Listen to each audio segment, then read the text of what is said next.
What's the latest really right now happening on the ground? Well, Abby, good conversation there. Business perspective of this whole electoral period that Kenya has been in, and the losses, economic losses that Kenya has witnessed in the previous months, as well as what really it would take to stabilize this country. But in terms of the voting process, it's just a few hours to when the polling stations will be closing across the country in parts of Nyanza, Western, as well as here in Nairobi. Voting has not happened, as well as in Mombasa, from the reports we got from our reporter Francis Ontomwa, like in Bangladesh, where he authoritatively told us there was no voting. But in parts of Central and Rift Valley in this country, we have seen voting go on, as well as parts of the county of Nairobi. We are continuing to give you minute-by-minute updates of this particular process. And for now, let's see how the situation is in the county of Kajiado. Earlier on, we saw Governor Olelenku vote in Kajiado, but let's see how the turnout has been. Our reporter, Trix Ngado, now joins us live from Kajiado with that update. Trix, good afternoon. Good afternoon, Akisa. Well, the situation right here in Kajiado is a bit interesting, given that it is a Jubilee stronghold. But when we've done a spot check on various polling stations across the county, it seems that the turnout is a bit wanting. For example, here we are at the multipurpose polling station in Isinya, whereby we are having a percentage of 25%. We know that this process started at 6 in the morning, so you'd expect by now, this being a Jubilee stronghold, as a lot of people may perceive. All right, that's Trix Ngado. We seem to be encountering a problem with that particular link, but we'll be sorting it out. And just listen to Trix tell us what she is seeing, witnessing in the county of Kajiado as far as voting is concerned. Back in studio, we'll reintroduce my guest. Dr. Ken Kambona is a governance expert, as well as George Msamali, who's a security expert. And we've seen that conversation that Abiagina has had with Steve Biko on the economy and things that it might take to make things right. Currently, we know that Raila Odinga has called for the National Resistance Movement, the big announcement he made yesterday. We have an election where more than half the country is not voting. And we also have a situation where some Kenyans feel that we need to make these things right, and some say, let's accept and move on. Our businesses are suffering. Things are not moving in this country. Let's move forward.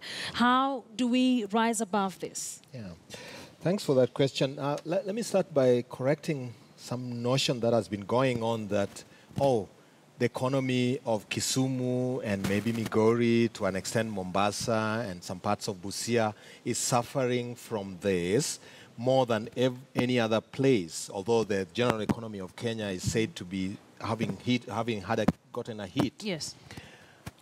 It is a fallacy because the economy of Kenya is intertwined. We have every area with a comparative advantage of sorts.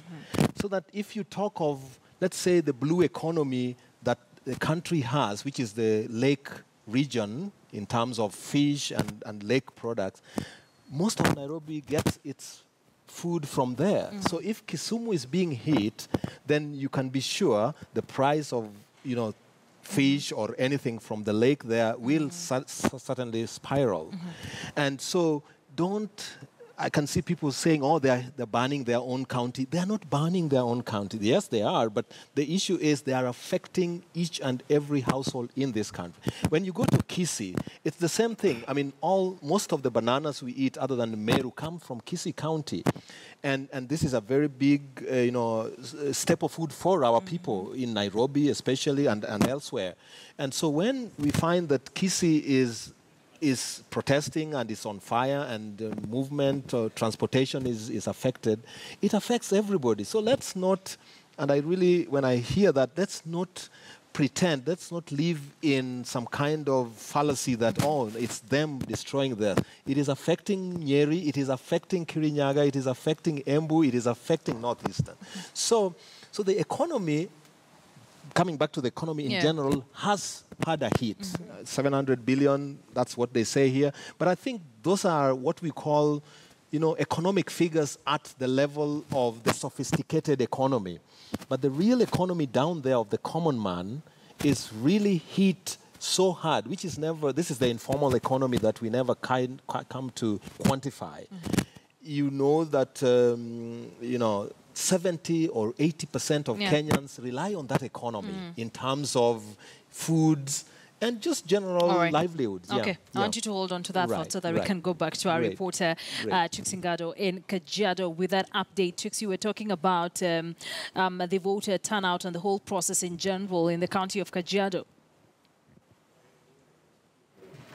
Thank you, Akisa. So like I was telling you earlier, the voter turnout is not as you would expect in a Jubilee stronghold. Like we've talked to some of the officials in some of the polling stations. For example, here in Isinya, we are having a turnout of 25%, and this is well into the afternoon. This process started at 6. So you'd expect it to have gotten more along the way than it already has. So some of the locals speculate that this may be owing to some of the economic activities of local. We know we're right here, we're experiencing something of a famine, so they're more preoccupied with taking care of the usual, occupations, finding food and the usual things that they would do, rather than making their way to polling stations. But with here to give us a more in-depth analysis of what may be happening here and the process so far, and their overview of whether things have gone according to what they expected, given that they have actually 8 streams here at the polling station, which indicates that they were expecting a large voter turnout.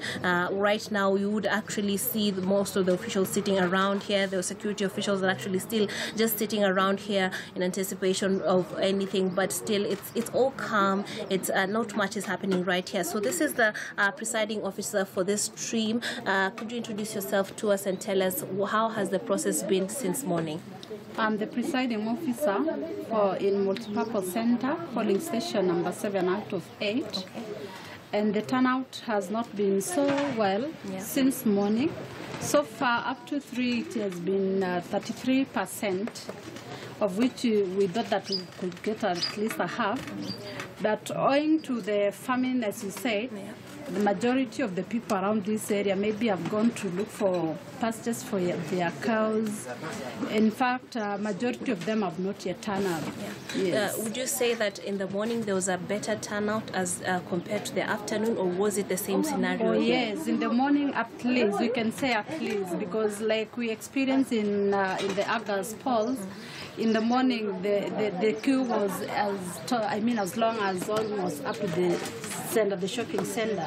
But today it was just around the polling station. So we saw like it wasn't that good, but it was better in the morning. At least we had more than like 20 voters in the queue. So for this particular stream, how many people have you been able to attend to so far? So far I've already attended 207 people. 207? Yeah, out of possible 628 registered voters in this polling station. Yeah, so that is barely half the mark. Yeah. Yeah. So do you expect things to change in the afternoon, or not really? Yeah.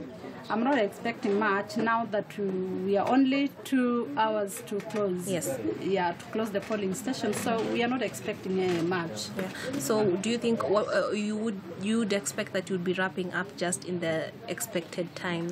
Over? Exactly. Okay. Absolutely. Yeah. We will do it in 2 minutes. In 2 hours time. We will be through. All right. Thank you very much. Well, there you have it. That is the overview of what's happening here in Kajiado, and this kind of scenario has been replicated in various polling stations across the county. You'd see that the people were trickling in all the way since morning in small numbers, coming in, getting served really speedily by the officials at the polling centers and the polling stations. But you would notice that, of course, it is fast because you're only dealing with this thing at the presidential level. But at the same time, the numbers are few, so obviously they wouldn't have much of a hassle in attending to them. them. Here we've had 8 streams, but clearly they did not serve their purpose of having of serving so many people when very few of them showed up because they had other businesses to attend to, and did not take this exercise in the spirit perhaps the officials may have expected them to. So that is the general situation here in Kajiado County. We'll be giving you more of what's happening in this part of the country as the day goes by, but so far this is what's going on right here in Kajiado.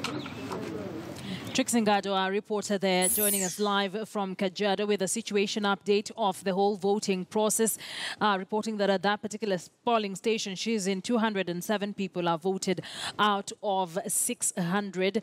About 20 or 25% voted turnout there witnessed in Kajiado, with just about 2.5 hours to go until when the polling stations close. We're about to take a break, but we will be back with the conversation here with Dr. Ken Kambona and George Samali, governance expert and security expert, respectively.